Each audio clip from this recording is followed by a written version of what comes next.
Bago po tayo magsimula sa ating pong Lord's Day Sermon, hingin po muna natin yung tulong at gabay ng ating pong Panginoon. So tayo pong lahat ay umuko at manalangin.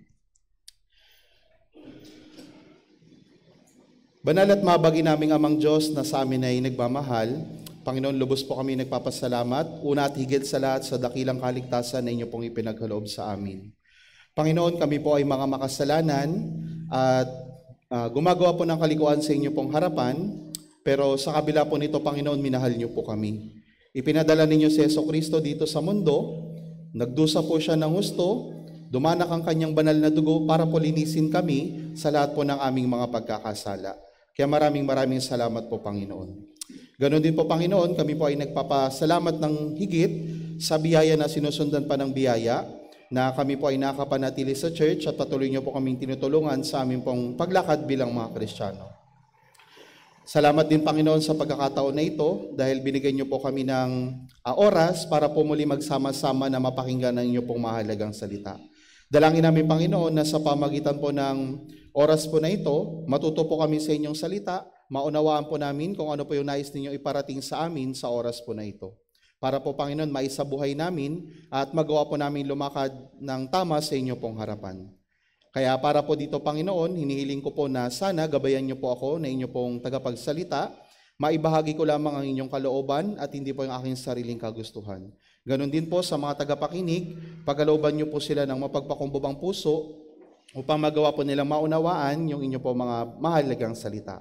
Panginoon, kung meron pong ilang mga kapatiran na dumaranas po ng kahirapan, pakiusap patuloy niyo po silang tulungan para po magawa nila mapagtagumpayan at makita po nila kung ano po yung layunin ninyo sa mga bagay na pinagdaraanan po namin. Ganon din po, Panginoon, kung meron po kaming kapatiran na hindi po nakasama sa oras na ito, saan man po sila naroroon, ano man po yung kanilang ginagawa, pakiusap pagkalooban niyo po sila ng maayos na sitwasyon para po, Panginoon, makasama rin po namin sila sa mga susunod na fellowship. Patuloy niyo po kaming tulungan at gabayan, magmula sa simula hanggang sa matapos ang Lord's Day Sermon na ito. Sa inyo lamang po kami lubos na nagtitiwala. Ito po yung aming dalangin na may lubos na pagpapasalamat sa pangalan ni Jesucristo na sa amin ay lubos na nagmamahal. Amen. Po, para po sa ating pangunahing talata, buksan po natin aklat ni Marcos, chapter 1. Aklat po ni Marcos, chapter 1, mula po verse 1 hanggang verse 8. So, babasahin po natin ito ng salitan at dahan-dahan. Marcos chapter 1, mula po verse 1 hanggang verse 8. So bagamat meron po tayong screen sa itaas, so hinihikayat ko po na yung bawat isa, buklatin po natin yung mga Biblia natin, para mas masanay po tayo na mas maging malapit po sa salita ng Diyos. So yung screen po natin, para po ito sa mga baguhan. So para po sa mga baguhan na mas madali po nila, hindi pa sila sanay sa pagbubuklat ng Biblia. So sa atin po na may mga Biblia, mainam po, buksan po natin yung mga Biblia natin. Okay po ba? Okay po. So aklat po ni Marcos, chapter 1, mula po verse 1 hanggang verse 8. Babasahin ko yung verse 1, kayo po sa verse 2, salitan po tayo hanggang sa matapos, at sa huling talata, sabay-sabay po natin itong babasahin. Sige po, aklat po ni Marcos, chapter 1, mula po verse 1 hanggang verse 8. So ito po yung banal na salita po ng Diyos, verse 1. Ang pasimula ng Ebanghelyo ni Jesucristo, ang anak ng Diyos.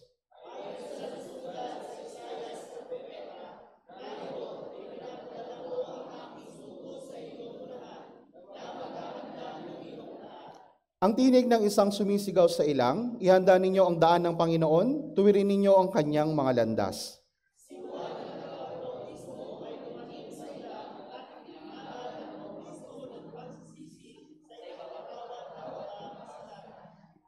Verse 5, pumupunta sa kanya ang mga tao mula sa buong lupain ng Judea at ang lahat ng mga taga-Jerusalem, at sila'y binabautismuhan niya sa Hilog Jordan na nagpapahayag ng kanilang mga kasalanan.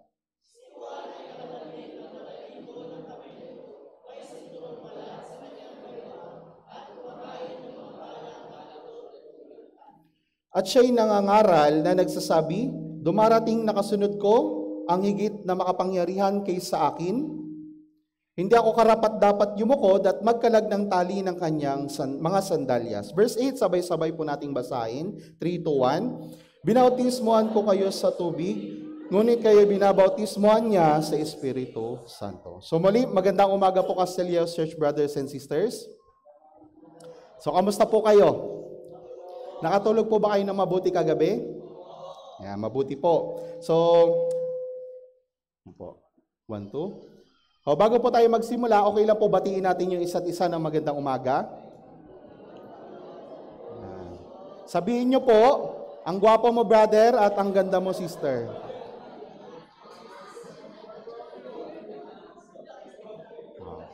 Mahirap po sabihin na gwapo yung brother. Okay po, maraming salamat po.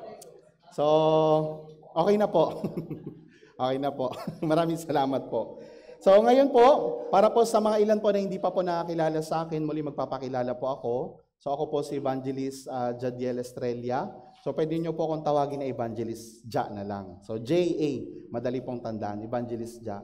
So ako po ay naligtas sa pamagitan po ng mahalagang dugo ni Jesucristo noong pong April 20, 2012. So yun po yung panahon na naunawaan ko kung gaano niya po ako minahal at kung ano po yung pag-ibig na ipinagkaloob niya po sa akin. Kaya ako po ay nanatili po sa Palawan Church sa loob po ng mga 12 taon at doon ko po ipinamuhay yung aking buhay Kristiyano. At pagkatapos po nang tawagin po ako ng Diyos, hindi ko po alam kung saan po ako ma-assign. So, tumugon lang po ako sa kanya pong pagkatawag at naniniwala po ako na dinala po ako dito ng Diyos para mas matuto pa po ako sa bawat isa po sa inyo. So, yung layunin po ng pagparito, pangangaral po ng Ebanghelyo. At ganoon din po, para matulungan yung mga brothers and sisters sa kanila pong paglagos, sa kanila pong buhay Kristiyano. Pero hindi lamang po doon nagtatapos yon. Kami po bilang mga minister, meron din po kaming maaring matutunan sa inyo. Kaya yung gawain po na ito, hindi po ito gawain lang ng mga minister. Ito po ay gawain natin bilang isang iglesia. Bawat isa po sa atin nagiging guro para po sa bawat isa sa atin. Kaya ngayon, meron pong isang brother na pag-aaralan natin na nasa Biblia. Ito po ay si Brother John. Si Brother John the Baptist. Kaya sa pamagitan po ng buhay ng kapatid natin na si Juan, marami po tayong mga bagay na maaring matutunan. Maari po nating matutunan. At kapag natutunan po natin yung mga mahalagang bagay na ito, magiging kapaki-pakinabang po ito sa paglakad natin bilang mga Kristiyano. Yun ay, kung tayo po ay, kung ito po ay gagawin natin o isa sa buhay po natin. Kaya napakahalaga po na yung mga bagay na mapapakinggan po natin sa oras na ito ay isabuhay po natin. Kasi po, kung napakinggan lang natin pero hindi naman po natin isa sa buhay, so baliwala po ito. Baliwala. Napakinggan lang natin pero hindi po napasa atin yung salita po ng Diyos. Kaya mahalaga, napakinggan po natin pagkatapos ipapamuhay po natin. Okay po ba? So ipapamuhay po ba natin ito? Okay po, maraming salamat po. Ngayon po, para makita natin yung mga aral sa buhay po ni Juan na tagapagbautismo, tignan po muna natin, sino po ba si Juan na tagapagbautismo? So, sino po yung nakakilala kay Juan na tagapagbautismo? Wala pong Kristiyano na hindi po siya kilala. So, lahat po, alam natin kung sino po si Juan na tagapagbautismo. So, ngayon po, ibabahagi ko muna po yung konting background niya. So, una, sa Lucas chapter 16 verse 16, ito po, buksan po natin yung Biblia. Una po, si Juan na tagapagbautismo, siya po yung huling propeta sa Lumang Tipan. Lucas chapter 16 verse 16.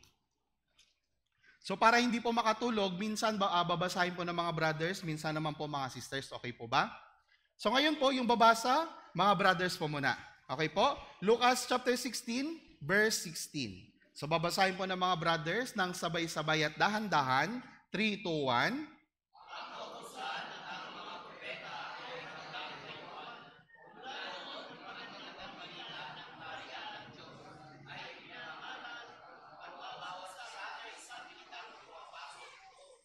So sabi po nung talata, ang kautusan at ang mga propeta ay hanggang kay Juan. So, ibig sabihin po, pwede nating sabihin na yung huling propeta po sa Lumang Tipan ay hanggang kay Juan.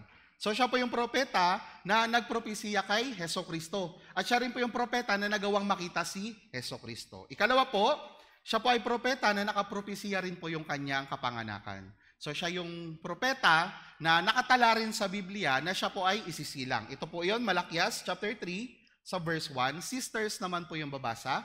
Malakias chapter 3 verse 1. Malakias chapter 3 verse 1.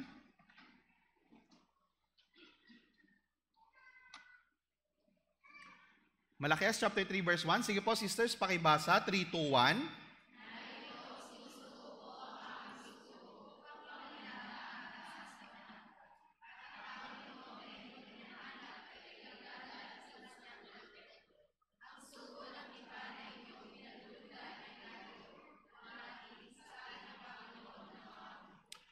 So dito po, sinabi po ng talata na ito, narito, sinusugo ko ang aking sugo upang ihanda ang daan sa unahan ko. Dito po meron po nakatalang propesiya na merong darating para ihanda yung daan ni Jesucristo. May maghahanda raw po ng daan bago po dumating si Jesucristo sa mundo. Ito po ay tumutukoy kay Juan na tagapagbautismo. Sa Marcos chapter 1 po, verse 2, Marcos chapter 1 verse 2, so babasahin ko po ito para po sa inyo. Marcos chapter 1 verse 2. Ayon sa nasusulat sa Isaías na propeta, narito, ipinapadala ko ang aking sugo sa iyong unahan na maghahanda ng iyong daan. So dito po sinabi, sa aklat daw po ni Isaías, meron daw pong nakasulat na propesiya. Yung propesiya na po na ito ay may nakasulat na merong maghahanda ng daan ni Jesucristo. Ito po iyon, Isaías chapter 40 verse 3. So buksan din po natin. Isaías chapter 40 verse 3.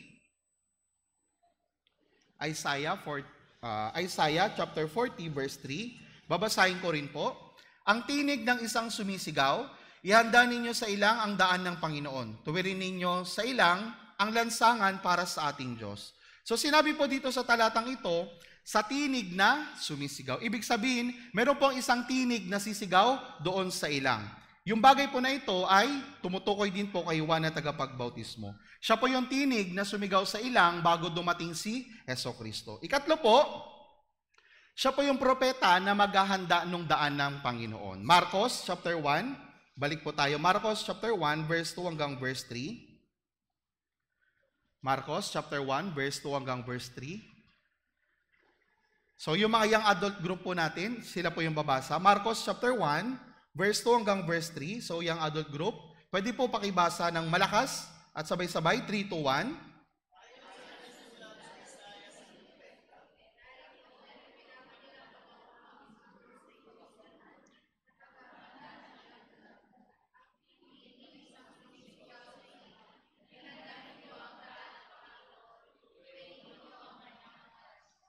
So sabi po, narito, ipinapadala ko ang aking sugo sa iyong unahan, na maghahanda ng iyong daan. Ang tinig ng isang sumisigaw sa ilang, ihanda ninyo ang daan ng Panginoon, tuwirin ninyo ang kanyang mga landas. So si Juan na tagapagbautismo po, siya po ipinadala para po sa pagsisisi. Ginabayan niya po yung mga tao bago dumating si Jesucristo patungo po sa pagsisisi. Gaya po natin. So bago po tayo maligtas, ano po muna yung nangyari sa atin? Una, nagkaroon po muna tayo ng pusong nagsisisi. Bakit po kaya? Bakit mahalaga muna tayong magkaroon ng pusong nagsisisi? Kasi po, para maunawan at sampalatayanan po natin yung ebanghelyo, kinakailangan meron muna tayong puso na bagbag. Meron po tayong pusong nagsisisi. Kaya nung nagkaroon po tayo ng pusong nagsisisi, ano po yung nangyari sa atin? Nagkaroon po tayo ng paghahanap sa ebanghelyo. Session 4, naalala ko po ito, nangyari din po ito sa akin. Ikalawang Bible seminar na napakinggan ko, umattend ako at nakinig ako ng session 4. So nung time po na yon, narinig ko yung salita po ng Diyos, nakita ko yung sarili ko. Sabi ko, ako ito. Ako yung tinutukoy sa mga talata na ito. Kaya nung panahon na yon, talagang bagbag po yung puso ko. Ang hirap matulog kasi merong namamatay sa bangungot. Bangungot yung tawag po nila, di ba? Habang tulog, namamatay. Kaya sabi ko sa sarili ko, kung mamamatay ako sa oras na ito, wala akong kaligtasan. Mapupunta ako ng impyerno. Kaya po nagkaroon ng pagnanais sa akin na ano po, sana bukas maipangaral na yung ebanghelyo. Sana malaman ko na kung ano ba yung solusyon sa problema ko sa espiritu. Kaya ganoon din po yung ginawa ni Juan na tagapagbautismo. Yung puso ng mga tao, inihanda niya po para sa pagsisisi. Para pagdating ni Jesucristo, matanggap din po nila yung tungkol po sa ebanghelyo. Ngayon, ano po ba yung ebanghelyo? Ano po yung ebanghelyo mga kapatid? Ito po yung mensahe ng kaligtasan. Sa unang Korinto chapter 15 po, verse 3 to 4, babasahin ko po, sapagkat ibinigay ko sa inyo, una sa lahat, ang aking ding tinanggap, na si Kristo ay namatay para sa ating mga kasalanan ayon sa mga kasulatan, at siya ay inilibing at muling binuhay ng ikatlong araw ayon sa mga kasulatan. So yung ebanghelyo, ito po yung mensahe ng kamatayan ni Jesus, pagkalibing niya at yung kanya pong muling pagkabuhay. Sa madaling salita, ito po yung mensahe ng kaligtasan. Kaya bago po dumating si Jesucristo para ipangaral yung ebanghelyo, yung puso po ng mga tao na ihanda na ni Juan. Ibig sabihin, meron na pong pagsisisi. Parang ganito po. Session 5, ito po ay tinupad ni Jesucristo. Ito yung mensahe po ng kaligtasan. Yung mensahe ng pagmamahal sa atin ni Jesucristo. Yung session 4 naman po, parang ito yung tinupad ni Juan na tagapagbautismo. Dito po, sa session 4, nakilala natin kung sino tayo sa harapan ng Diyos. Ano po tayo sa harapan ng Diyos? Makasalanan tayo sa harapan po ng Diyos. At dahil po tayo po ay mga makasalanan at hiwalay sa Diyos, tayo po ay patungo sa impyerno. Patungo po tayo sa impyerno. Kaya nung malaman po natin na patungo pala tayo ng impyerno, ano po yung naging laman ng puso po natin? Sana maligtas ako. Sana makita ko yung solusyon sa problema ko. So yun po yung pagkakaiba ng dalawa na yun. Kaya siya po yung naghanda ng daan ng Panginoon. So bago dumating si Jesucristo para sa ebanghelyo, inihanda niya yung puso ng mga tao. Ika-4, siya po yung tao na tinupad yung kanyang misyon, tapos namatay na po siya. Matapos niyang maisagawa yung kanyang tungkulin, namatay na po siya. Mga Gawa, chapter 13, verse 25.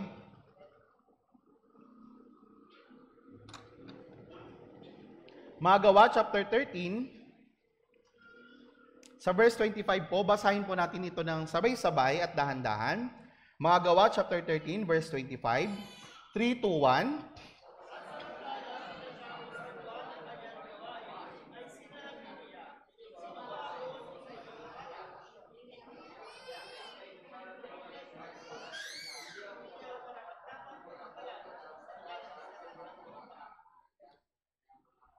Okay. So, unti-unti sasanayin po natin yung para sabay-sabay tayo para maganda po. Okay po? So, dito po sinabi sa Tagalog, at samantalang tinatapos ni Juan ang kanyang gawain. Pero po sa English, King James Version, mas malinaw po. Sabi, and as John fulfilled his course. So, dito po sinabi, natapos ni Juan yung kanyang gawain. Natapos ni Juan yung kanyang gawain. Kaya po, si Juan, bago siya maparito sa mundo, meron po siyang layunin. Ano po yung layunin niya? Nabanggit ko na po kanina. Ihahanda niya yung daan ng ating Panginoong Hesukristo. Kaya po, binigyan siya ng misyon o di kaya tungkulin at yun po ay kanya pong isinagawa. Nung matapos niya na pong gawin yung kanyang misyon, ano na po yung nangyari kay Juan? Siya po ay nawala na, namatay na. Yung tungkulin niya at yung dahilan kung bakit po siya nabubuhay ay naisagawa niya. Ito po yung maipangaral yung tungkol po sa pagsisisi. Sunod po, John chapter 1, verse 6 to 8. Pagkatapos niya pong ipangaral yung pagsisisi, ano po yung sinabi niya? Ito po, alam na alam po natin ito. So, yung pangyayari na ito, nung magkita si Juan at saka si Jesucristo. John chapter 1, verse 6 to 8. So, brothers, pakibasa po. John chapter 1, verse 6 to 8, 3 to 1.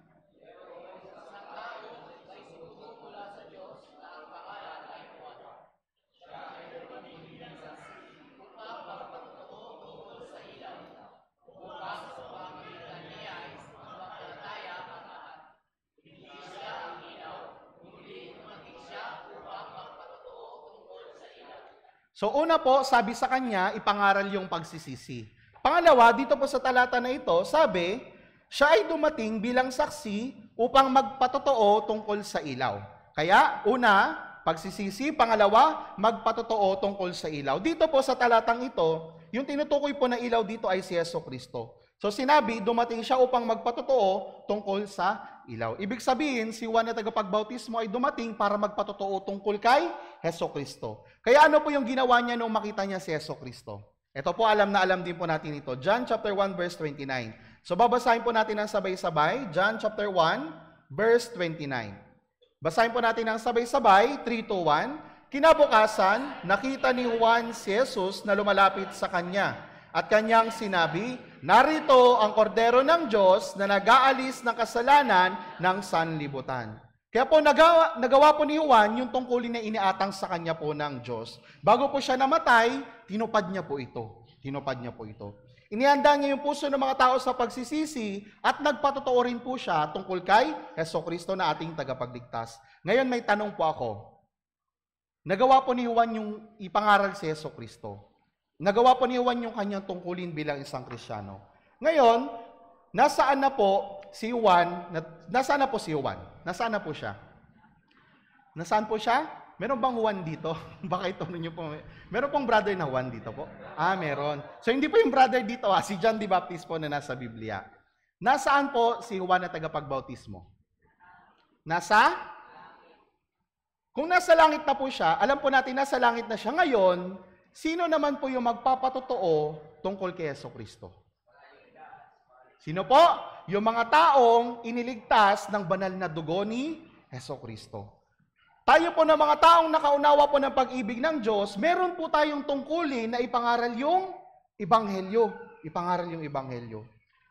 Yung mga tao po na nakaranas ng pag-ibig ng Diyos, tungkulin din po nilang maiparanas sa ibang mga tao kung paano sila minahal ni Jesucristo. Kaya dapat po, magsumikap tayo na maipangaral o ipahayag yung salita po ng Ebanghelyo. Mga Gawa, chapter 1, verse 8.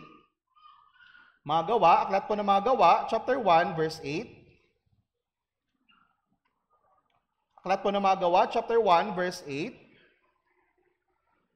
Babasahin ko po, aklat po ng Mga Gawa, chapter 1, verse 8. Ngunit tatanggap kayo ng kapangyarihan pagbaba sa inyo ng Espiritu Santo, at kayo'y magiging mga saksi ko sa Jerusalem, sa buong Judea at Samaria, hanggang sa kaduluduluhang bahagi ng lupa. Ngayon po, brothers and sisters, tatanungin ko po kayo, ligtas na po ba tayo?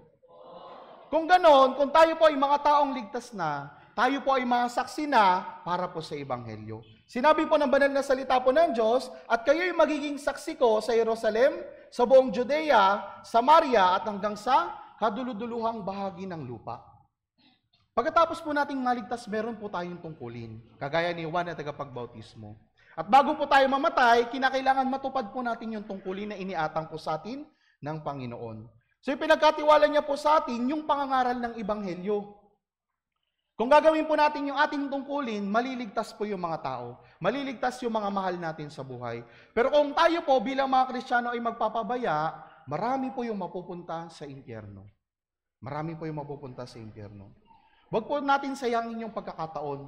Meron po tayong mga papalapit na Bible seminar. Alam niyo po, bago po ako mapunta rito, nagkaroon po ng biglaang Bible seminar sa Masbate, doon po sa lugar namin. Ang nangyari po sa amin nung naligtas po kami, yung naging pangunahing tagapag-usig po namin, mga kapwa po, kamag-anak rin po namin, doon po sa lugar ng Masbate. Pero nagulat po kami, biglaan pong nagkaroon ng schedule. Tumawag si Pastor Mark Jesong kay Pastor Nery. Pastor Nery, magba-Bible seminar tayo sa Masbate, doon sa mga kamag-anak ninyo. So nagkaroon po ng Bible seminar, biglaan lang po yung schedule at naisingit. So, ang nangyari po, matapos po na maipangaral yung Ebanghelyo doon, dalawang Bible seminar po yung sinagawa. Una po, sa pamilya po ng isang sister sa Manila Central Church. Pangalawa po sa pamilya po namin, nila Pastor Nery. Ngayon po, pagkatapos po ng Bible seminar, sa loob po ng Monday hanggang Friday, ipinangaral po yung Ebanghelyo. Pagkatapos po, Saturday, alam niyo po kung ano po yung nangyari? Yung isa ko pong pinsan, namatay po siya. Kung hindi po kami tumugon para po doon sa gawain ng Ebanghelyo, baka hindi po siya nakapakinig sa huling pagkakataon. So hindi po namin alam, yun pala yung huling pagkakataon niya para makapakinig ng Ebanghelyo. Kaya tayo po bilang mga Kristiyano, meron po tayong tungkulin na ipangaral yung Ebanghelyo. Hindi po natin gugustuhin na yung mga mahal natin sa buhay mamatay nang hindi po nalalaman yung Ebanghelyo. Kung meron po mga kapatiran na nakaranas po ng ganoon, ano po yung pakiramdam? Masakit po sa damdamin. Minsan ko rin po itong naranasan sa kamag-anak ko. Wala akong nagawa para sa kaligtasan nila. Namatay po sila. Namatay po siya. Hindi ko po nagustuhan yung naging damdamin ko. Kaya sabi ko, magmula noong panahon na yon, hindi ko sasayangin yung pagkakataon. Kaya po, bagamat naririto na po ako, patuloy pa rin po yung pag-evangelize ko sa mga kamag-anak namin doon sa Palawan. At sa pamagitan po ng pagtugon ko sa tawag ng Diyos, alam ko po may evangelize ko po sila, bagamat wala po ako doon. Kaya, bilang mga Kristiyano, tuparin po natin yung tungkulin na iniatang po sa atin ng Panginoon. Yun po. Then, sunod po, ang tanong, mayroon po tayong tungkulin na ipangaral yung Ebanghelyo. Ang tanong, paano po natin ito maisasagawa? Paano po natin maisasagawa ng epektibo yung pangaral po ng Ebanghelyo? Meron po kayo idea? Paano natin epektibong maipapangaral yung Ebanghelyo dito po sa Castillejos? sa mga karatig natin na bayan. Paano po? So gaya po ng nabanggit ko, meron po tayong isang brother sa Biblia na meron pong magandang halimbawa na naipakita at nakita rin po natin na sa pamagitan ng ministeryo niya, meron pong mga naligtas. Ito po ay si Brother John, yung kapatid natin na si Juan na tagapagbautismo. At sa pamagitan po ng buhay niya, meron tayong mga aral na maaring makita. At yun po yung isa-isa nating pag-aaralan. Titignan po natin kung ano ba yung ginawa niya sa kanyang buhay, kaya matagumpay niyang naipangaral yung Ebanghelyo. Matagumpay niyang naisagawa yung layunin po ng kanyang buhay. Mga kapatid, gusto niyo po bang maisagawa yung layunin ng ating buhay? Sino po yung gusto? Meron pong ayaw? Lahat po tayo gusto nating maisagawa yung layunin po ng ating buhay Kristiyano. Lahat po tayo gusto nating maipangaral yung Ebanghelyo. Pero minsan, sa pamagitan po ng mga kahinaan natin, hindi po natin ito na isasagawa. Kaya ngayon po, titignan natin yung buhay ni Juan. At isa-isa, i-apply po natin yung mga bagay po na ito. Una po, John chapter 1, verse 23.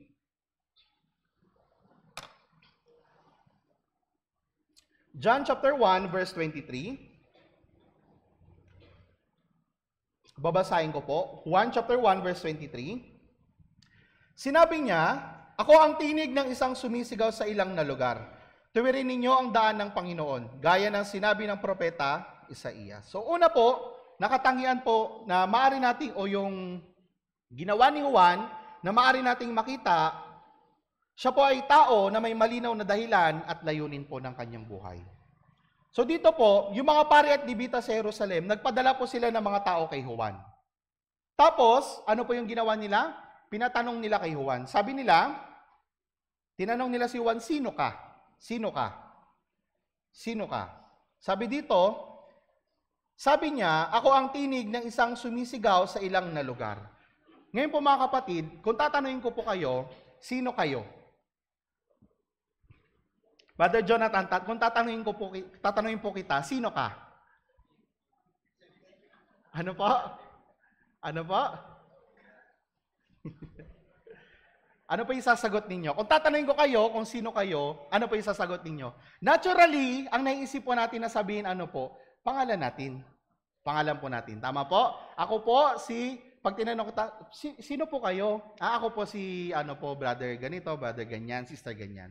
Yun po yung natural na kaisipan po natin. Pero dito po sa talatang ito, medyo kakaiba yung sinabi ni Juan. Sabi niya, nang tanungin po siya ng mga alagad ng mga pari at mga libita, ang sabi niya, ako ang tinig ng isang sumisigaw sa ilang na lugar.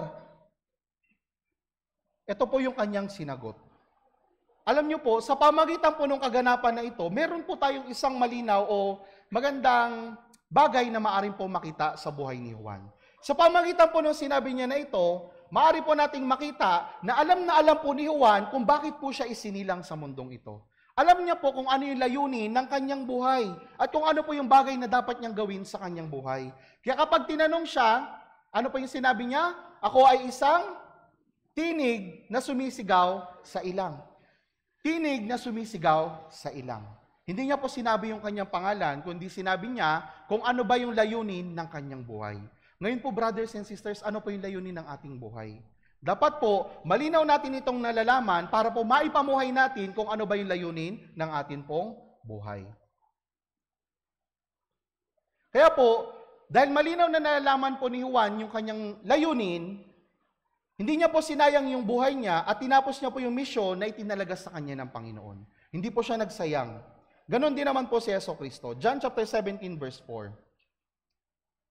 John chapter 17 sa verse 4. Atras lang po tayo ng kaunti. John chapter 17 verse 4. Sabi po dito, niluwalhati kita sa lupa sa pagtatapos ko ng gawaing ibinigay mo sa akin. Sinabi po ni Jesucristo, tapos ko na gawin ang ibinigay mo sa akin. Tapos ko nang gawin yung iniatang mo sa akin na tungkulin. Ibig sabihin po, si Jesucristo, alam na alam niya rin po yung tungkulin ng kanyang pagparito sa mundo. Alam niya po kung ano yung iniutos sa kanya ng Ama. At ginawa niya po kung ano yung kalooban ng Ama. John chapter 12 verse 47. Atras po ulit. John chapter 12 verse 47. Babasahin po natin ng sabay-sabay. John chapter 12 verse 47, 3, 2, 1. Kung ang sino man ay nakikinig sa aking mga salita at hindi tumutupad ng mga iyon, ay hindi ko siya hinahatulan, sapagat hindi ako naparito upang humatol sa sanlibutan, kundi upang iligtas ang sanlibutan. Dito po sinabi ni Jesus, hindi ako naparito upang humatol sa sanlibutan, kundi upang iligtas ang sanlibutan. Dito po binanggit ni Jesucristo sa talata na ito kung ano yung purpose ng kanyang pagparito sa mundo. Ano po iyon? Upang iligtas ang sanlibutan. Kaya malinaw pong nalalaman ni Jesucristo yung layunin ng kanyang buhay ng pagparito sa mundo, kaya naisagawa niya, naipamuhay niya yung layunin po ng kanyang buhay. Tayo po, alam po ba natin ng malinaw kung ano yung layunin ng ating buhay? Nabubuhay po ba tayo para lang sa mga makamundong bagay o para sa mga makalangit na bagay? Tanungin po natin yung ating mga sarili. Tanungin po natin yung ating mga sarili. Sunod po, Marcos chapter 1 verse 38. Marcos chapter 1 verse 38, babasahin ko po. Sinabi niya sa kanila, pumunta tayo sa iba pang mga karatig bayan upang ako'y makapangaral din naman doon, sapagkat dahil dito, ako'y naparito. Si Jesucristo po, hindi siya nanatili sa isang lugar lang, kundi pumunta siya sa iba't ibang lugar para ipangaral yung ebanghelyo. Para po maipangaral yung ebanghelyo. Alam niya po yung layunin ng kanyang buhay, kaya nga, pumunta siya sa iba't ibang lugar para po tuparin yung layunin po ng kanyang buhay. Nakaraan po, nagkaroon tayo ng Bohol. Tama po ba? Bohol Bible Seminar.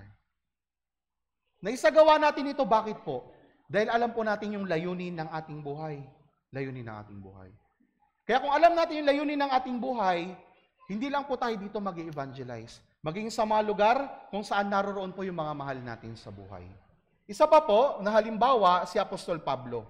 Gawa, chapter 20, verse 24. Aklat po ng mga Gawa, chapter 20, verse 24.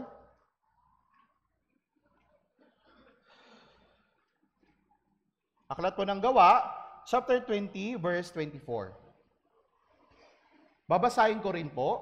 Mga Gawa, chapter 20, verse 24. Ngunit hindi ko itinuturing ang aking buhay na mahalaga sa aking sarili upang maganap ko lamang ang aking katungkulan at ang ministeryong tinanggap ko sa Panginoong Jesus na magpatotoo sa magandang balita ng biyaya ng Diyos. So sinabi po ni Pablo, tinanggap niya ang ministeryo na magpatotoo sa magandang balita ng biyaya ng Diyos. So, maging si Pablo po, alam niya rin po yung layunin ng kanyang buhay. Malinaw niyang nalalaman kung bakit siya naparito sa mundo at kung ano po yung mga bagay na dapat niyang gawin bilang isang Kristiyano. Kaya, ano po yung naging resulta? Naipangaral po ni Pablo, yung kanya pong, yung ebanghelyo, na siyang layunin po ng kanyang buhay. Nagawa niya pong tuparin yung kanyang misyon ng lubusan. Ngayon, paano naman po tayo? Si Jesucristo po ay naparito sa mundo. Dumanas po ng matinding pagdurusa, ng matinding sakit. Dumanak yung kanyang banal na dugo doon sa krus para po saan? Para tayo na mga makasalanan ay magkaroon po ng pag-asang mapunta ng langit. Dinanas niya po yung matinding hirap para iligtas po tayo. Para magkaroon po tayo ng kasiguraduhan ng kaligtasan. Ngayon, matapos po tayong iligtas ni Jesucristo, ano po yung dapat nating gawin? Ano po yung dapat nating isukli sa biyaya ng Diyos sa atin? Dapat po, brothers and sisters, malinaw po natin itong nalalaman. Tayo din po, bilang mga Kristiyano, binigyan po tayo ng Diyos ng misyon habang narito tayo sa mundo. Nung tayo po ay maligtas, pwede sana na dalhin niyo na tayo sa langit, di ba po? Kasi sure na rin tayo, nasa langit tayo. Pero, nanatili pa po tayo dito sa mundo. Bakit po? Bakit? Para po saan? Para saan pa bakit tayo narito sa mundo? Para po yung mga mahal natin sa buhay, magkaroon din po sila ng kaligtasan. Kaya dapat po malinaw nating malaman kung ano ba yung layunin ng ating buhay. Ikalawang Korinto chapter 5 verse 15. Ikalawang Korinto chapter 5 verse 15. Sisters, pwede po pakibasa. Ikalawang Korinto chapter 5 verse 15. Ikalawang Korinto chapter 5 verse 15. Sige po. Sisters, pakibasa po. 3, 2, 1.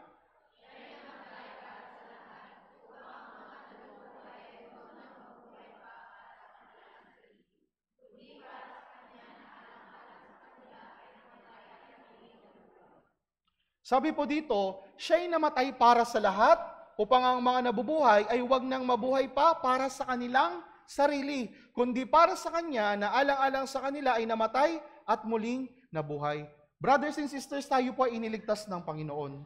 Para po tayo na mga nabubuhay ay huwag nang mabuhay pa para sa ating sarili, kundi para sa Kanya na namatay alang-alang po sa atin. Kaya matapos po tayong maligtas, meron po tayong tungkulin. Meron po tayong tungkulin. Bilang Kristiyano, bilang isang church, meron po tayong dalawang tungkulin. Una, ito po yung evangelism para sa mga hindi ligtas. Awit 118 verse 17. Aklat po ng mga awit, buksan po natin. 118 verse 17.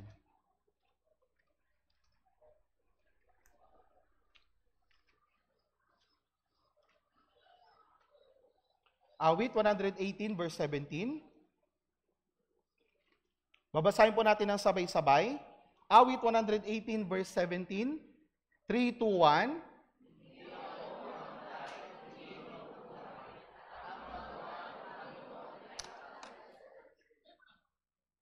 Sabi po, hindi ako mamamatay, kundi mabubuhay, at ang mga gawa ng Panginoon ay isasalaysay.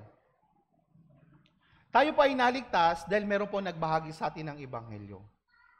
Pero ngayon po, na naligtas na tayo, tungkulin na po natin na ipahayag din sa ibang tao yung bagay na naunawaan po natin. Ito po yung evangelism. Pangalawa po, discipleship o ito po yung pangangalaga sa mga kapatid. Titus chapter 2 verse 14. Aklat po ni Tito, chapter 2 verse 14. Titus chapter 2 verse 14. Aklat ni Tito, chapter 2 verse 14. Babasahin ko po, Tito, chapter 2, verse 14. Siya ang nagbigay ng kanyang sarili alang-alang sa atin upang tayo matubos niya sa lahat ng mga kasamaan. At pakalinisin para sa kanyang sarili ang sambayan ng pag-aari niya na masigasig sa mabubuting gawa. Mga kapatid, sa loob po ng church, tayong lahat po ay hindi pa rin po perpekto. Pagkatapos po ng kaligtasan, tayo po ay nanatili po sa loob ng church. Yung church, hindi po ito lugar ng mga tao na matutuwid na mga wala nang nagagawang pagkakamali. Bawat isa po sa atin dito, lahat tayo may nagagawa pa rin pong pagkakamali. Kaya po tayo nananatili sa church. Bakit po? Hindi tayo nananatili sa church dahil perpekto na tayo. Wala na tayong mali. Kundi nananatili tayo sa church, bakit po? Para tayo po ay unti-unting mabago. Hanggang sa maging isang Kristiyano na nasasangkapang lubos para po sa mga mabubuting gawa. At yun po ay maisasagawa natin sa loob ng church.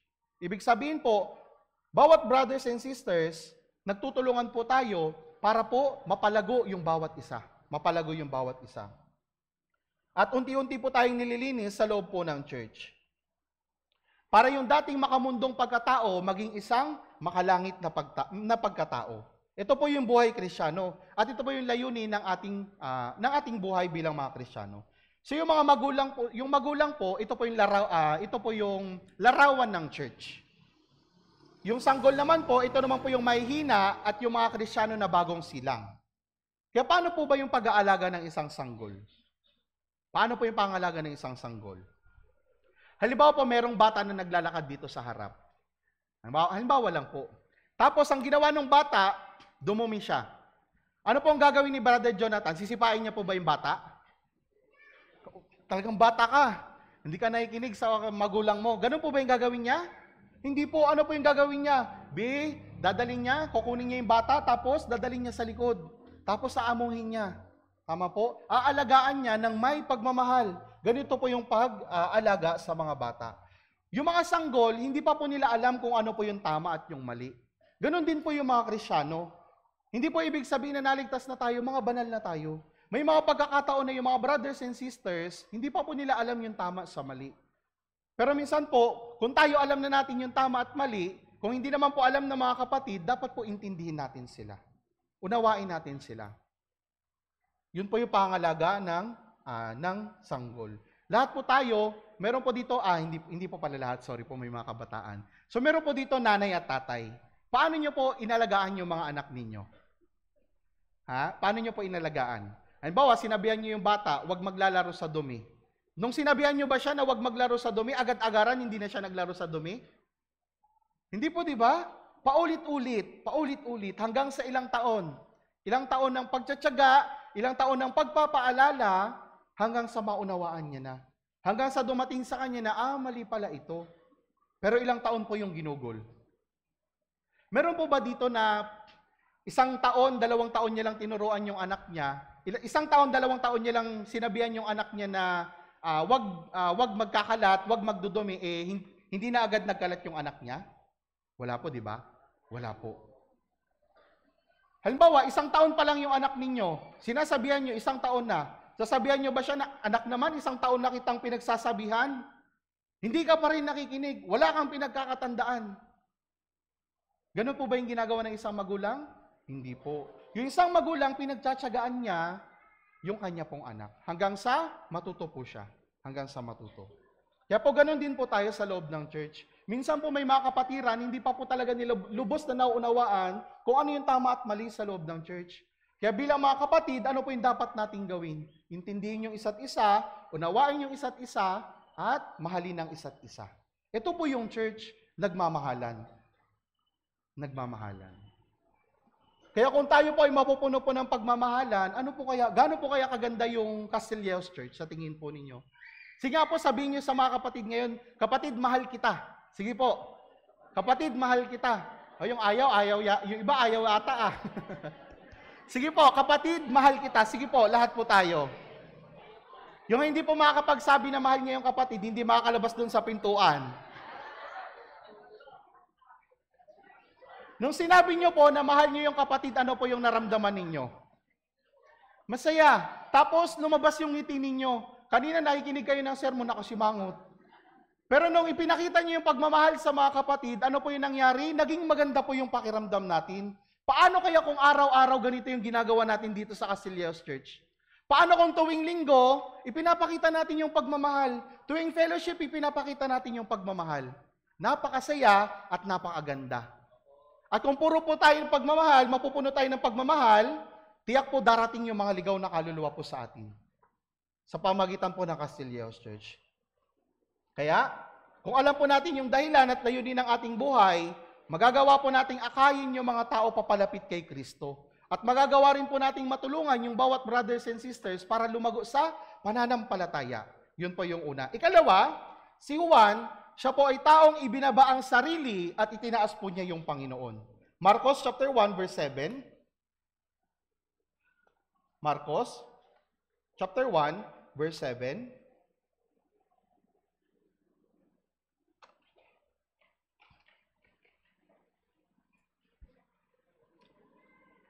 Marcos chapter 1 verse 7. Babasahin ko po.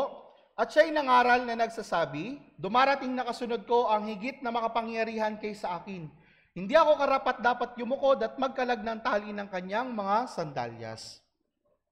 Yung magkalag po ng tali ng sandalyas at paglinis po ng sandalyas, sino po yung gumagawa nito nung unang panahon?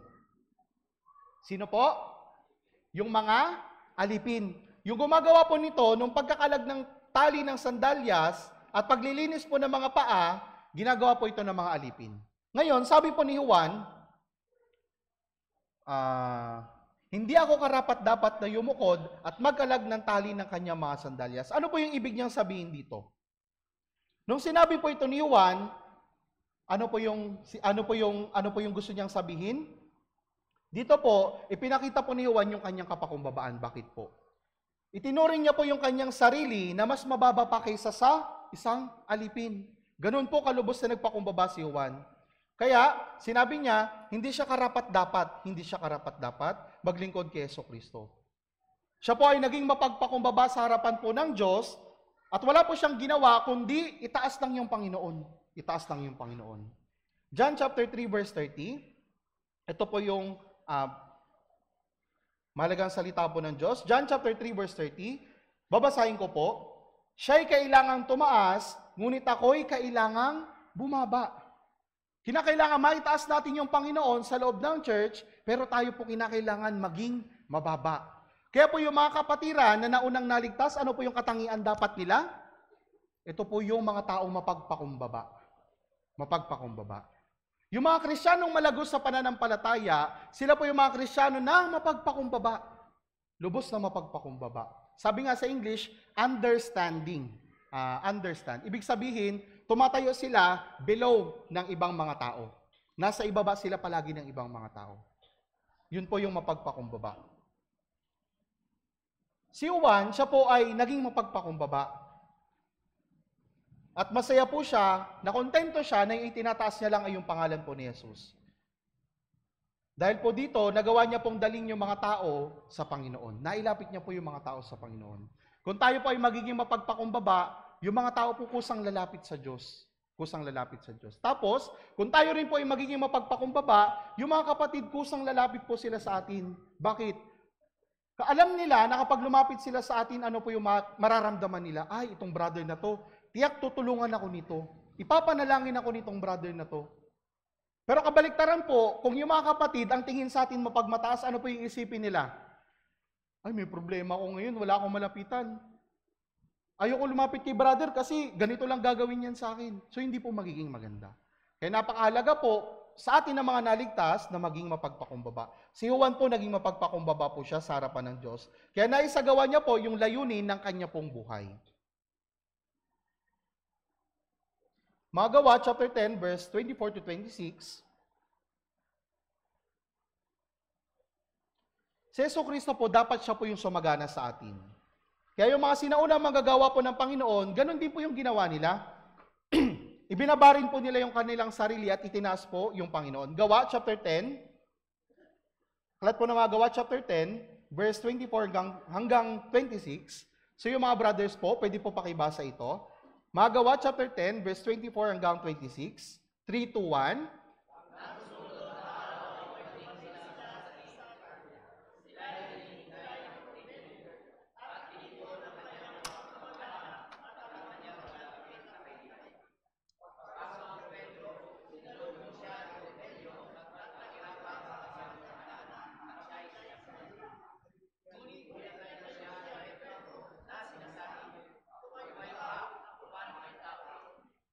So sa Cesarea, meron pong isang taong masigasig, isang masigasig. Tapos meron siyang mabuting pagkatao. Yung pangalan niya po ay Cornelio.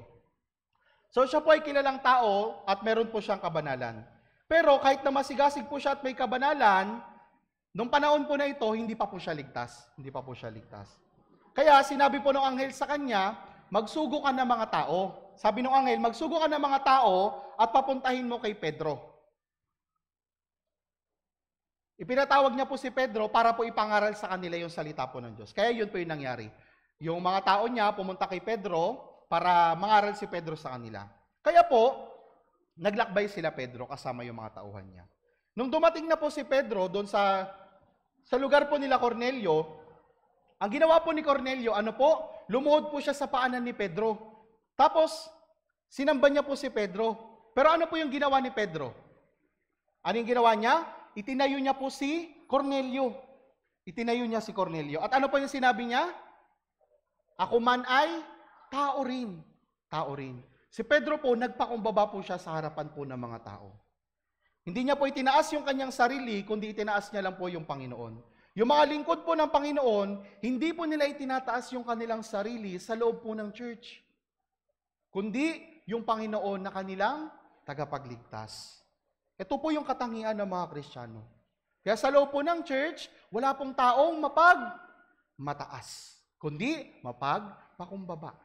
Kapag kataglay po natin yung kapakumbabaan, magagawa po nating ipangaral yung Ebanghelyo at magagawa po nating tulungan yung brothers and sisters para lumago po sa kanilang pananampalataya. Ganon din po si Pablo at si Bernabe.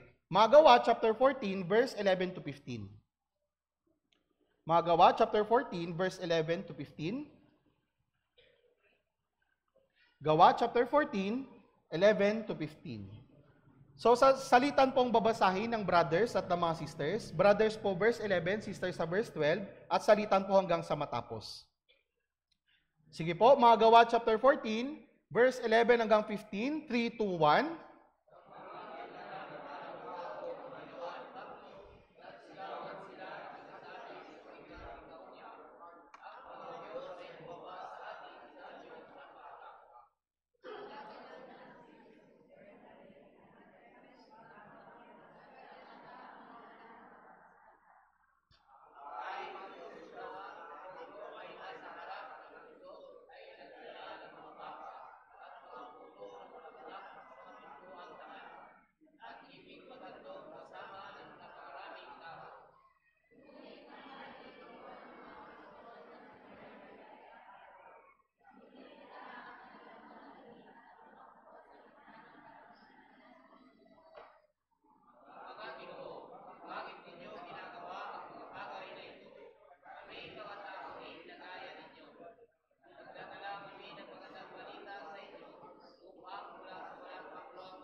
Okay po.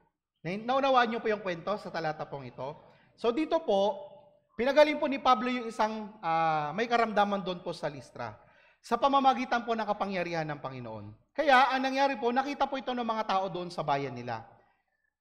Kaya, nung makita nila ito, akala nila yung mga Diyos sila, sino po ito? Si Pablo at si Bernabe.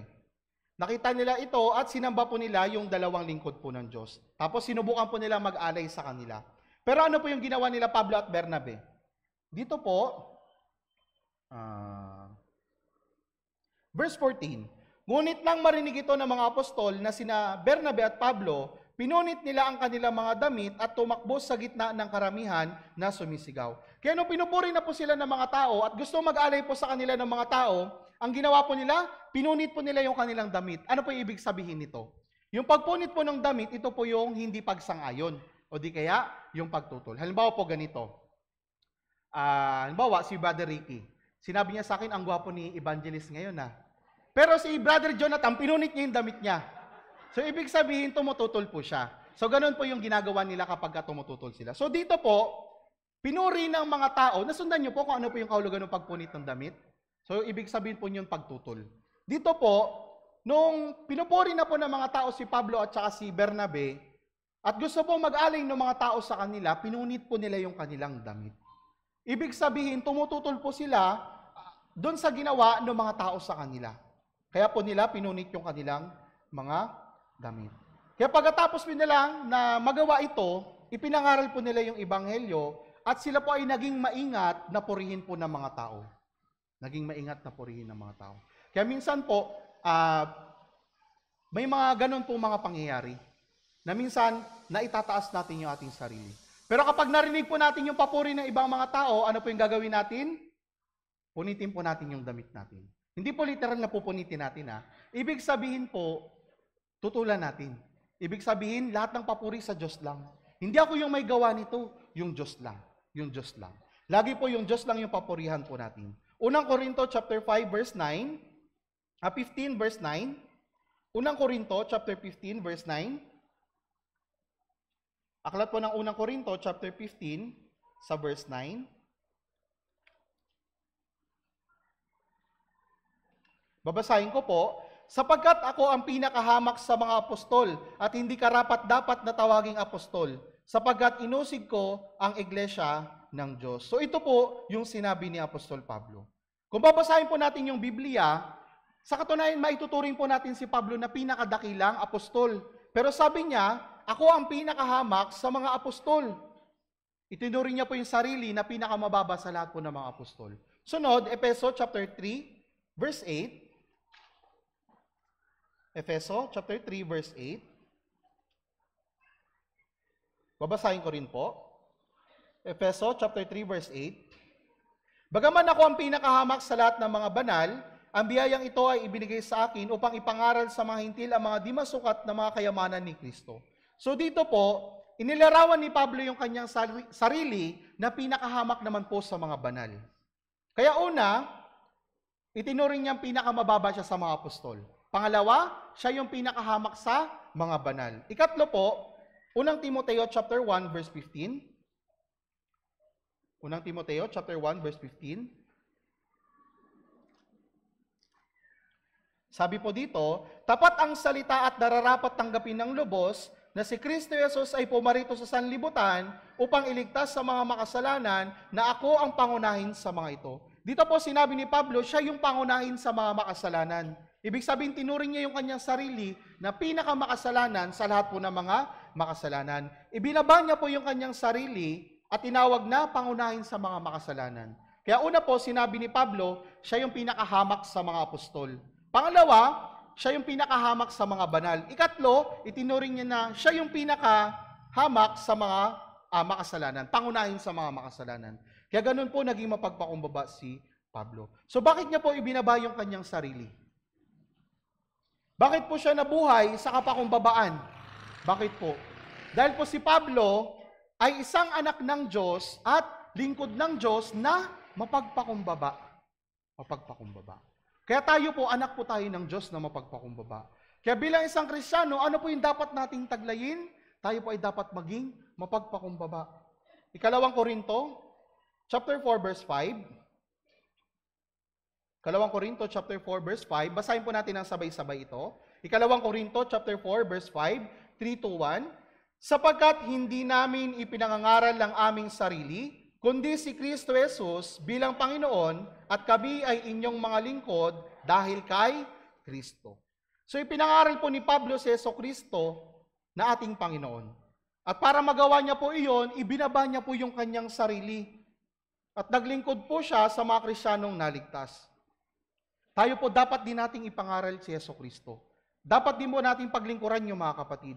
Magagawa po natin iyon kung tayo po ay magiging mapagpakumbaba. Kaya mahalaga po yung kapakumbabaan sa harapan po ng Panginoon at ng mga kapatiran. Huwag po tayo maging Kristiyano na ipinagmamalaki yung sarili. Yung nagagalit kapag hindi nasunod yung gusto, kapag yung plano niya hindi nasunod, nagagalit, hindi po yun katangian ng isang Kristiyano. Kapag ganun po, yung itinataas po natin yung ating sarili at hindi po yung Panginoon. Kaya sa loob po ng church, tayo po ay dapat nagpapakumbaba sa isa't isa. Mapagpakumbaba sa isa't isa. Bakit po? Kasi sa ganung uri po ng mga Kristiyano, mahahayag po yung Panginoon. Sa mga mapagpakumbabang Kristiyano, sa kanila po na ipapahayag yung Panginoon. Bakit? Yung Diyos po, mapagpakumbaba siya. Kung yung isang Kristiyano mapagmalaki, hindi po makikita sa kanya yung larawan ni Kristo. Kaya kinakailangan po ng kapakumbabaan. Si Apostol Pablo po, naging mapagpakumbabang Kristiyano.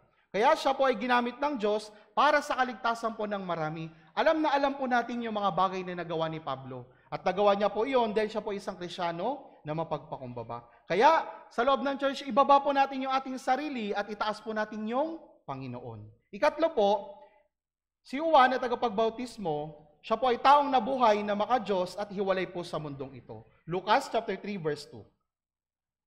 Lucas chapter 3 verse 2.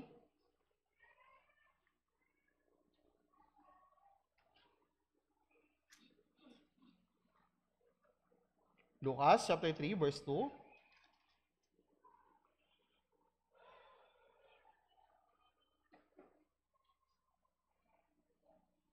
Babasahin ko po. Sa panahon ng mga pinakapunong pari na sina Anas at Caifás, dumating ang salita ng Diyos kay Juan na anak ni Zacarias sa ilang. Si Juan na tagapagbautismo po, nanirahan siya sa ilang. Hanggang sa dumating po yung salita ng Diyos sa kanya. Actually, si John the Baptist po, isinilang po siya na anak ng isang pari. Kaya, pwede po siya maging pari. Pwede rin po siya tumanggap ng papuri ng mga tao. Pwede rin po siyang igalang ng mga tao. Pero ano po yung ginawa niya? Isinuko niya po yung mga bagay na ito. Isinuko niya yung kayamanan, yung kasikatan para po sumunod sa salita po ng Diyos. Bakit po? Bakit po niya tinalikuran yung mga bagay na yun? Kasi po yung mga pari noong panahon na yun, kung maninirahan siya doon kasama ng mga pari, magiging kagaya siya ng mga pari na mapagmalaki, mga mapagmataas at mapagkunwari. Kaya nga, pinili niya pong manirahan doon po sa ilang.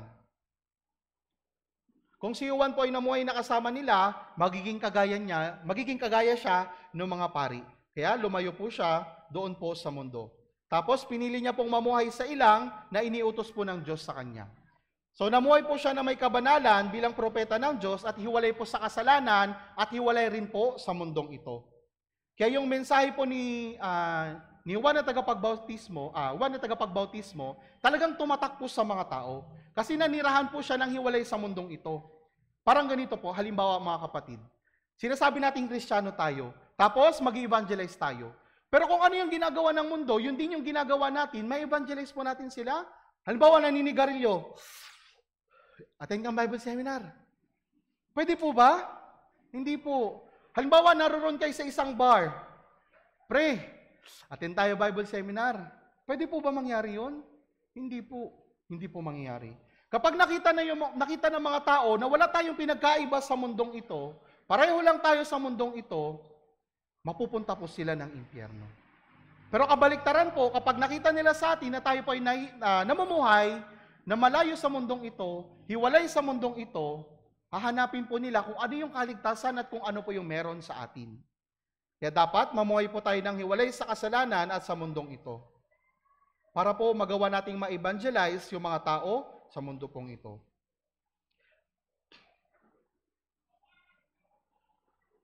Ikaapat po, si Juan na tagapagbautismo, siya po ay taong nabuhay ng simple para matupad niya yung pagkatawag sa kanya ng Diyos. Marcos chapter 1, verse 4 hanggang 6.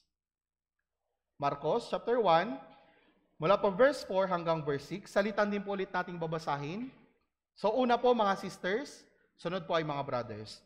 Marcos chapter 1, mula po verse 4 hanggang verse 6. Sige po, basahin po natin mula po verse 4, 3, 2, 1.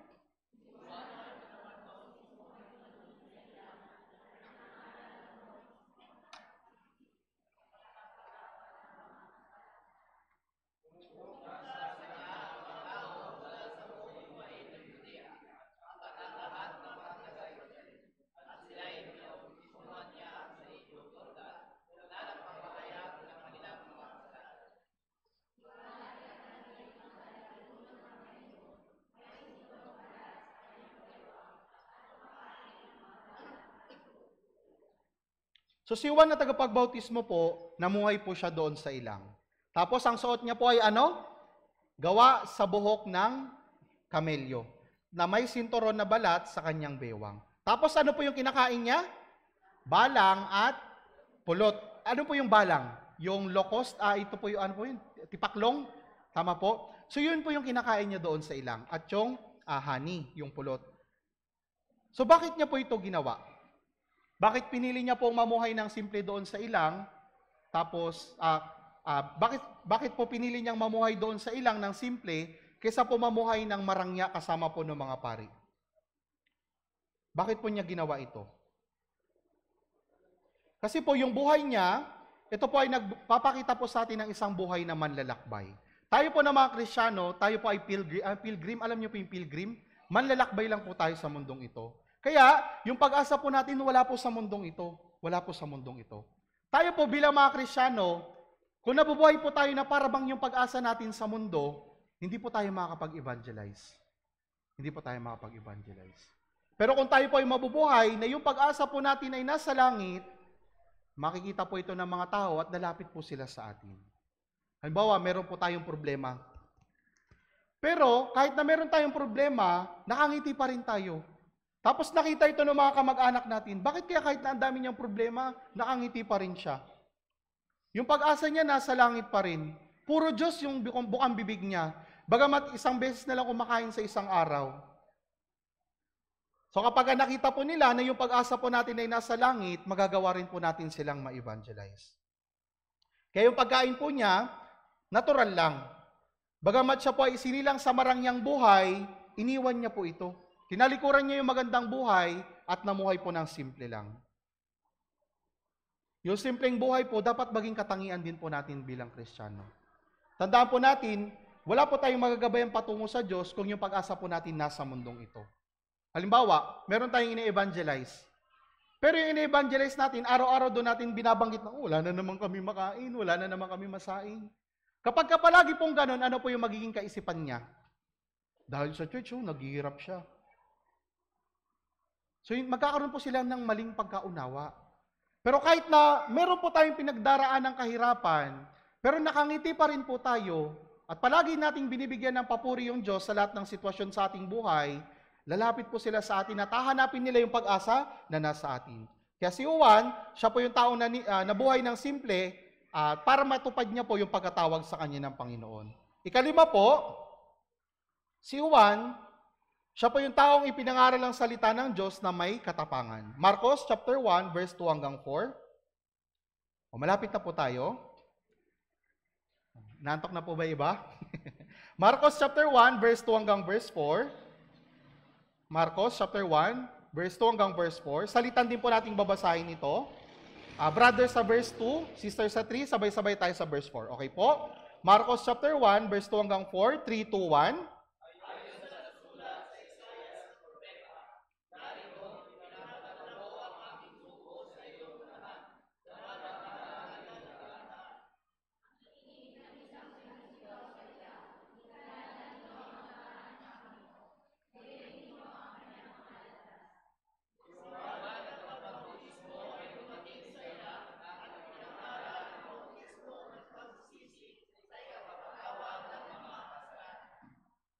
So, nung dumating po yung salita ng Diyos kay Juan na tagapagbautismo doon sa ilang, so nagpasimula po siyang ipangaral na kayo ay magsisi. Sinabi niya, kayo ay magsisi. Kung hindi po siya sumigaw, malamang po yung mga tao hindi po makakarating sa pagsisisi. Kasi po, wala pong mangaral sa kanila. Hindi po nila malalaman kung ano po yung dapat nilang gawin bilang mga tao para mapunta po sa Diyos. Kaya nung dumating po yung salita ng Diyos sa kanya, nangaral po siya at ipinahayag niya po yung salita ng Diyos. Ngayon po tayo po bilang mga anak ng Diyos, lagi po nating naririnig kung ano po yung dapat nating gawin. Kaya ano po yung dapat nating maging tugon sa salita po ng Diyos? Dapat po, gawin din po natin. Ipangaral yung Ebanghelyo. Meron po tayong Bible Seminar, this week po ba yun? This coming week? District 2 Bible Seminar. Ngayon, ano po yung gagawin natin? Sama-sama po tayo na mag-evangelize ng may katapangan. Yun po yung dapat nating gawin. Kaya po, inutusan tayo ng Diyos, nagabayan yung mga tao patungo po sa kaligtasan. Yung mga tunay na Kristyano, talagang ipinapangaral po nila yung Ebanghelyo. Ipinapangaral nila na may sigasig at katapangan. Kung hindi po tayo magsasalita o mag-evangelize, saan po sila mapupunta? Sa impyerno. Okay lang po sa inyo kamag-anak ninyo mapunta ng impyerno? Hindi po. Ayaw po natin yung bagay na yun. Tandaan po natin, yung mga doktor, pwede po nilang mapagaling yung karamdamang pisikal. Pero kailanman po, hindi nila kayang gamutin yung problema nating espiritual. Sino lang po yung may kakayahang gumawa nito?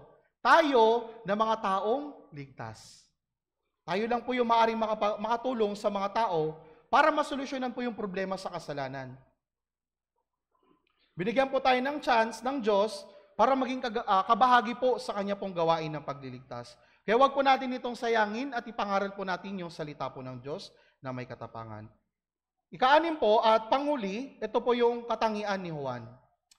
Siya po ay taong masunurin. Juan chapter 1, verse 6 hanggang 8. Aklat po ni Juan, chapter 1, verse 6 hanggang 8.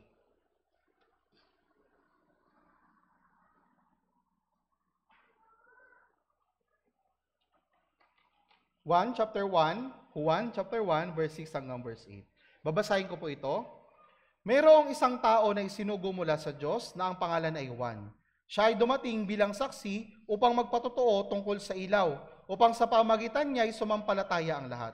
Hindi siya ang ilaw, kundi dumating siya upang magpatotoo tungkol sa ilaw. So si Juan na tagapagbautismo po, isa po siyang tao ng pagsunod. Ipinadala siya ng Diyos para maging saksi at magpatotoo tungkol sa ilaw. Tinanggihan niya po yung kanyang sarili para po makapagpatotoo tungkol kay Jesucristo. At ginawa niya po yung kanyang tungkulin na iniatang sa kanya ng Diyos, gaya po ng napakinggan din po natin kanina.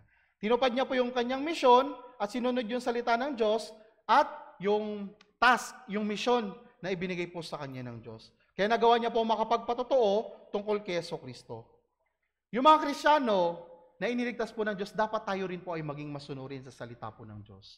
Kapag narinig natin yung salita niya, dapat po natin itong ipamuhay. Dapat natin itong sundin. Kanina po sinabi ko, bago tayo magsimula, meron po mga mahalagang bagay sa buhay po ni Juan na kapag ipinamuhay po natin, magiging kapakipakinabang po sa atin. Pero kung yung mga bagay po na napakinggan natin, kung hindi po natin ito isa sa buhay, narinig lang po natin, baliwala po ito. Kahit narito po kayo, narinig ninyo yung salita ng Diyos, pero hindi naman natin isa sa buhay, baliwala po ito. Para rin hindi kayo dumalo. Kaya para mapakinabangan po natin yung napakinggan po natin ngayon, atin po itong ipapamuhay. Susundin po natin yung salita po ng Diyos na sinasabi po ng Biblia. At gagawin po natin yung tungkulin na iniatang po ng Diyos sa atin pong buhay. Ito po yung buod ng ating sermon ngayon. So ngayon po pinag-aralan natin kung sino po si Juan. At kung ano po yung mga katangian o yung mga bagay na ginawa niya para maging epektibo yung kanyang ministeryo. Una po, si Juan, siya po ay taong may malinaw na dahilan ng kanyang layunin ng buhay.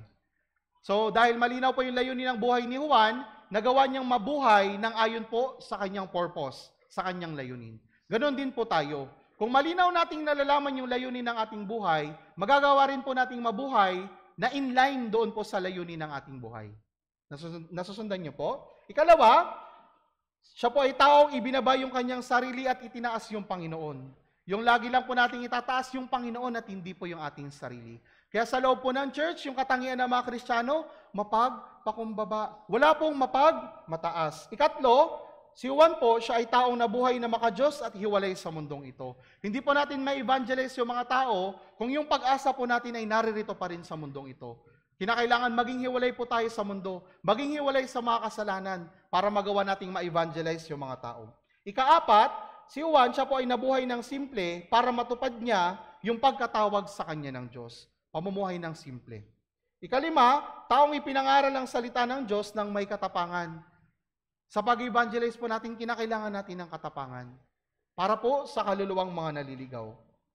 At pang-anim, si Juan na tagapagbautismo, siya po ay taong masunurin.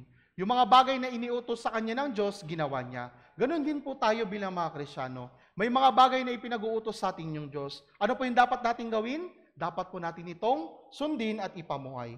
Kaya sa pamagitan po ng buhay ni Juan, natutunan natin yung mga mahalagang bagay. Kung ipapamuhay natin ito, napakainam po para sa atin. Tayo po ay magiging Kristiyano na kagamit-gamit para po sa gawain ng Diyos. Gagamitin po tayo ng Diyos para sa gawain niya. Kung i-apply po natin ito sa atin pong buhay.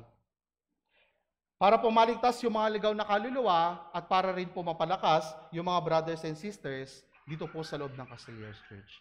Kaya po mga kapatid, ipamuhay po natin yung mga bagay na naririnig natin. Kung ipinapamuhay natin ito, lumalakad tayo ayon sa salita niya, ano po yung mangyayari? Magkukulang na po itong main hall po natin. Aabante na yung iba dito, medyo i-compress na natin yung upuan. Bakit? Kasi po, nagiging kagamit-gamit tayo sa harapan po ng Diyos. Kung mananatili po tayo ng ganitong bilang, ibig sabihin po, meron pang kinakailangan lumago sa atin, may kinakailangan maitama sa pamumuhay po natin. Kasi po yung Diyos, alam niya yung kapasidad ng isang church. Alam niya kung ano yung kaya nating alagaan. Alam niya kung ano yung kaya nating gawin. Kaya kung lalago po tayo ng sama-sama at sabay-sabay, ano po yung mangyayari? Baka magpa-extend na si Pastor Park hanggang dun sa dulo. Di ba po? Gano'n po kaya kasaya yung bagay na yon? Yung Castilleros Church nakapag-evangelize ng maraming kapatiran. Yung Castilleros Church minamahal yung isa't isa. Napakaganda po.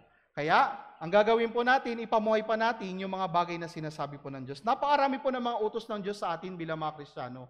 Hindi po sapat yung oras natin para pag-aralan ito.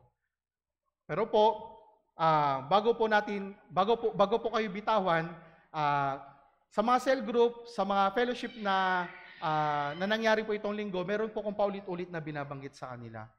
Napakahalaga po na mahalin natin yung isa't isa. Isa po ito sa utos ng Diyos na hindi po natin dapat kakalimutan.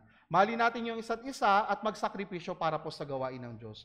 Kung mamahalin po natin yung isa't isa at magsasakripisyo po tayo para sa gawain ng Diyos, tiyak po marami po yung madaragdag dito po sa atin. Makikita po ng Diyos na kaya po nating alagaan yung mga bagong ligtas na Kristiyano. Okay po ba? So gawin po natin ito ng sama-sama. Okay po? Mamahalin po natin yung isa't isa, magsakripisyo sa isa't isa, para sa gawain ng Diyos, at sundin po natin yung mga bagay na natutunan natin sa buhay po ng ating kapatid na si Juan na tagapagbautismo. So hanggang dito na lang po, sana po meron po tayong mga aral na nakuha. So yung mga bagay na nabahagi ko, hindi po ito aking salita, kundi ito po yung mga salita na nagmula po sa ating pong banal na Biblia, na siyang salita po ng Diyos. So hanggang dito na lang po, tayo pong lahat ay yumuko at manalangin. Banal at mabagin naming Amang Diyos na sa amin po ay nagmamahal, Panginoon, lubos po kaming nagpapasalamat sa kaligtasan na ipinagkaloob niyo po sa amin. Panginoon, alam po namin na kami po ay may hina, marami pa po kakulangan, at marami pa po mga bagay na dapat pong matutunan. Kaya maraming salamat, Panginoon, dahil po sa biyaya ninyo. Dahil po sa biyaya ninyo, Panginoon, kami po ay nakakapanatili sa church at nakapakinig po ng mga mahalagang salita na dapat po naming maipamuhay sa aming buhay Kristiyano. Kaya pakiusap, pagkalooban niyo po kami patuloy ng ganito pong uri ng mga pag-aaral, ng mga fellowship, para mas magawa po naming maipangaral yung salita po ninyo na may katapangan. Tulungan niyo po yung mga brothers and sisters, Panginoon, na nag-evangelize para po sa mga nalalapit na Bible seminar. Alam po namin, Panginoon, na alam niyo po yung puso ng bawat isa sa amin, Panginoon. At alam po rin po na nakikita ninyo, Panginoon, kung ano po yung pag-ibig at yung puso namin na handang magsakripisyo para po sa gawain ninyo. Kaya tulungan niyo po kami, Castilleros Church, Panginoon, na mga kapatid, para po mas lumago sa pananampalataya at mas maging kagamit-gamit para po sa gawain ninyo. At Panginoon, sa aming pong pansamantalang pag-iwahiwalay, pakiusap, gabayan niyo po kami, Panginoon, na tulungan, at para po sa mga nalalabing schedule po namin sa buong maghapon na ito, Patuloy niyo po kaming palakasin at pagtibayin, Panginoon, sa pamagitan po ng inyong salita. Kaya magmula sa simula hanggang sa matapos yung mga gawain sa buong maghapon na ito, ingatan niyo po kami at gabayan. Ito po yung aming dalangin na may pagpapasalamat sa pangalan ni Jesus. Amen. Maraming salamat po.